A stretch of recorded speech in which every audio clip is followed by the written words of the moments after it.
साबुन क्या है? परिभाषा, प्रकार, सूत्र, निर्माण की विधि और उपयोग। साबुन क्या है? What is soap? सभी साधारण साबुन उच्च वसीय अम्लों जैसे एस्टेरिक अम्ल, पाल्मिटिक अम्ल, ओलिक अम्ल के सोडियम या पोटेशियम लवणों के मिश्रण या समूह होते हैं। दीर्घ लंबी श्रृंखला वाले कार्बोक्सिलिक अम्ल के सोडियम पोटेशियम के लवणों के समूह को साबुन कहा जाता है, जैसे सोडियम एस्टेरेट, पोटेशियम पाल्मिटेट। ये साबुन के उदाहरण है।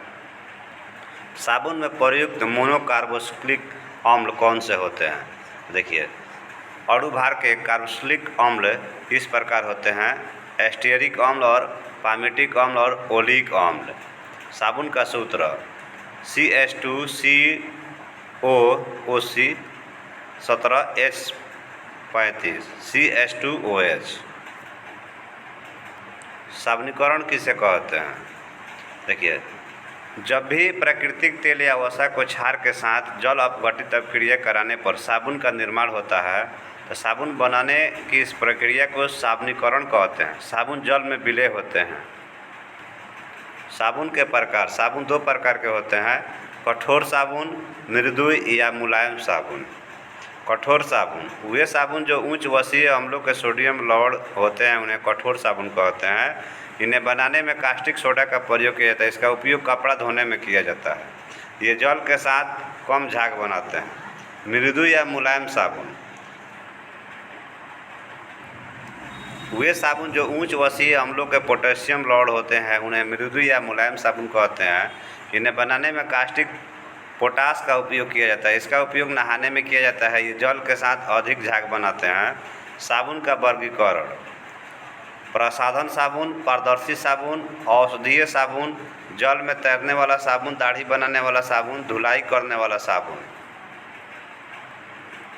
प्रसाधन साबुन यह साबुन उच्च कोटि के मृदु मुलायम साबुन के कैटेगरी में आता है। ये उच्च वसा और तेलों को मिलाकर बनाया जाता है। इसको आकर्षक बनाने के लिए रंग और सुगंध का प्रयोग किया जाता है। पारदर्शी साबुन यह साबुन बनाने के लिए अल्कोहल का इस्तेमाल करते हैं। इस साबुन को अल्कोहल में विलय किया जाता है, फिर एक्स्ट्रा विलाय को वाष्पित कर दिया जाता है, तब यह पारदर्शी साबुन तैयार हो जाता है। औषधीय साबुन इस तरह के साबुन में औषधीय गुणों से भरपूर तत्व पदार्थों को मिलाकर तैयार किया जाता है। औषधीय साबुन को चिकित्सा साबुन भी कहा जाता है। जल में तैरने वाले साबुन इस साबुन को बनाने के लिए वायु प्रवाहित किया जाता है।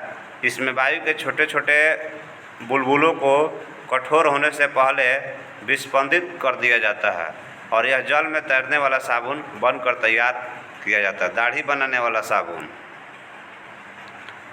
इस दाढ़ी बनाने वाला साबुन में ग्लिसरॉल पाया जाता है। इस तरह के साबुन में अधिक झाग बनाने की आवश्यकता होती है, जिसके लिए साबुन में रोजिन नामक गोंद का प्रयोग किया जाता है। इस सोडियम रोजिनेट निर्माण करता है। इससे साबुन जल्दी नहीं सूखता है और झाग भी अधिक बनाता है। धुलाई करने वाला साबुन यह धुलाई करने वाला साबुन कठोर साबुन होता है। इसका निर्माण करने के लिए इसमें सोडियम रोजिनेट, सोडियम सिलिकेट और बोरेक्स जैसे पदार्थों का इस्तेमाल करते हैं। इस सब पदार्थों को मिलाकर धुलाई साबुन बनाया जाता है। अच्छे साबुन की पहचान कैसे करें? क्या विशेषता है? देखिए, अच्छा साबुन में मुक्त क्षार नहीं होना चाहिए। अच्छे साबुन में नमी या आर्द्रता की मात्रा 10% से अधिक नहीं होना चाहिए। साबुन मृदु, मुलायम और चिकना होना चाहिए। यह कठोर नहीं होना चाहिए। अच्छे साबुन गुण यह भी है कि इसका उपयोग करते समय यह चटकना नहीं चाहिए। यह अल्कोहल में पूरी तरह से विलय घुलनशील होना चाहिए। इसमें किसी भी प्रकार के कीटाणुनाशक पदार्थ नहीं मिले होना चाहिए। साबुन के निर्माण में इस्तेमाल होने वाले पदार्थ देखिए कौन कौन है: वनस्पति तेल, वसा, caustic soda, potash, sodium silicate, carboxylic acid, resin, रंग और सुगंधित पदार्थ।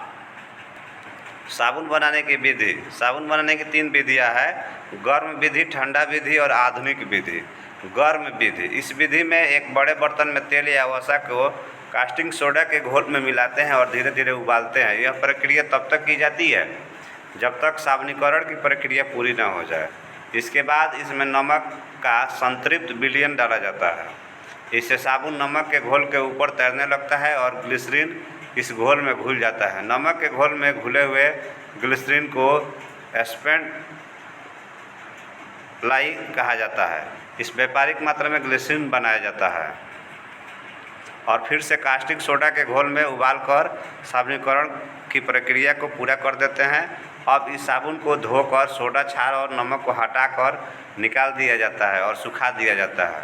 इसे सांचे में डालने से पहले इसमें रंग और सुगंधित पदार्थ मिला दिए जाते हैं। इनको सांचे में डालकर ठंडा करके बटियों के रूप में काट दिया जाता है।